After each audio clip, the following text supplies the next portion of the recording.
Welcome to a new episode of Blue Zoo TV presented by Hikari featuring Fluval. We're back with Morgan at Inland, and like I said before, your wheelhouse, marine. We do have an awful lot of marines here. We've actually lowered our gallonage a little bit, but we're probably still around 35,000 gallons of marine organisms. And this is our new shark display. Lots of cool sharks in here. We have more sharks. We're still working on a modified lid, so we've been a little bit nervous about putting all the sharks in here, but our big shark display has too much rock in it, and so even though we've got big sharks, they were hard to see, so they'll all be nicely displayed in here.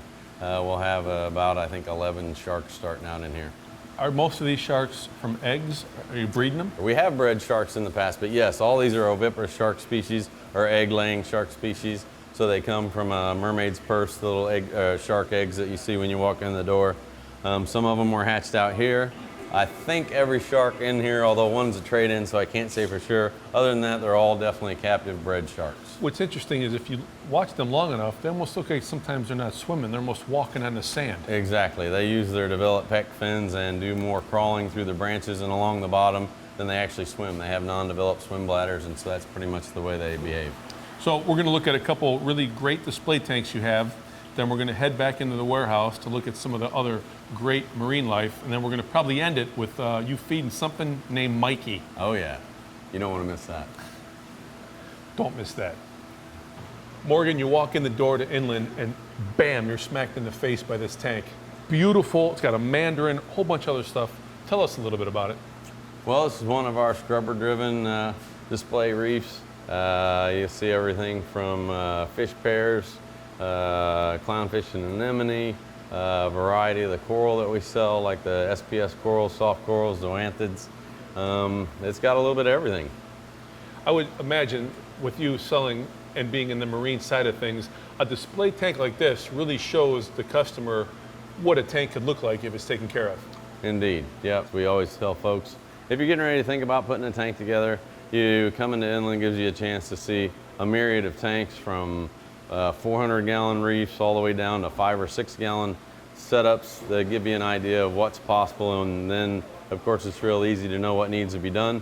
Once you see something that you like, we can real easily help you to set it up yourself. Morgan, there's a lot of great fish in here, a lot of great corals, but the mandarin really sticks out, doesn't it? Yeah, mandarin's a great fish. It's a fish that people still are hesitant to put in their tank. Back from the day when we kept bare bottom tanks and they were hard to keep. In a tank with live rock and live sand, they're really easy to maintain, and we highly recommend that people keep them in pairs, because then you get to see their courting rituals, their natural behavioral displays. You get to see so much more out of them. The male, of course, is showing off for the female, so that just intensifies his already dramatic coloration. Morgan, not very often you see a gorgeous triggerfish in captivity, right? I've seen very few this size myself. This is Queenie, our resident queen trigger. We've had her, I think, a little over a year, maybe a year and a half. And so we brought a little morsel over here from our bait shop section. And she's always eager to eat. How big is she and how old is she?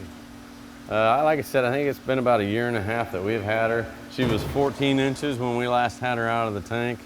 She's probably more like 16 now. Queenie seems to be liking it here pretty well. We tried to mate her. We tried to get a male for her, but she drove him to drinking and he wound up on the floor. So apparently this 1,500 gallons is not big enough for her, and at least that particular trigger. Drove him to drink on the floor. I have a lot of comments for that, but it's a family show, so we'll keep it at that. Fair enough. Morgan, we're back in the warehouse. Hundreds of tanks like these have phenomenal livestock. Explain a little bit of what's going on here. Well, we've been kind of consolidating back here in the warehouse as we've been moving everything around, planning more aquaponics projects. So basically, we still do all sorts of things back here, from acclimating stuff when it comes in. Everything in our retail storeroom is, when I'm talking about fish, the fish that we sell are acclimated for between 2 and 6 weeks before we move them up to the retail storefront. You buy them on the website, you have options there, but everything that goes through the retail storefront gets acclimated back here first, so you know that you're buying healthy, well-established fish. And then, of course, we also bring in an assortment of marine invertebrates and corals. as well as some propagation that goes on back here. So we have a little bit of everything, lots and lots of water. Do you find ever that you become attached to some coral that you just absolutely can't get rid of? It has happened. We see an awful lot of coral, but every once in a while, in fact, I think they've already gone up to our 400 display, but we got in some actinodiscus mushrooms, the common mushrooms on this shipment that were like 3/4 of one would be green, and then a third of it would be like a pie shape would be red. I've never seen one like that. So those have got really potential, so it gets pulled aside, and hopefully we'll get to cut those at some point and make more of them. So you've got all these tanks, everything pretty much starts here, ends up on the retail side. It just depends on what you have and how long it's going to sit back here. Yeah, that's right. Most of the invertebrates aren't necessarily held for a significant period of time. Some of the anemones, like the rare gigantea or riteri anemones that we were looking at, we generally hold those also for a couple of weeks to make sure they're well established before we offer those for retail sale. One of the things about coming here, like to your playground, which always amazes me, is you have new and exciting things. Earlier, we said we were going to feed Mikey. Well, the trigger wasn't Mikey, was it? No, the trigger's just a baby. I think we need to go see Mikey. We should definitely check him out. So this is Mikey. This is Mikey. This is our 20-poundish, about 4 to 5 year old bumblebee grouper. And oh, I don't know, he's acting a little bit gun shy. Ooh. That's not gun shy. It's not very often that anything gets past the top 2 inches of water in this tank. So he is an absolute 100% eating machine. He is.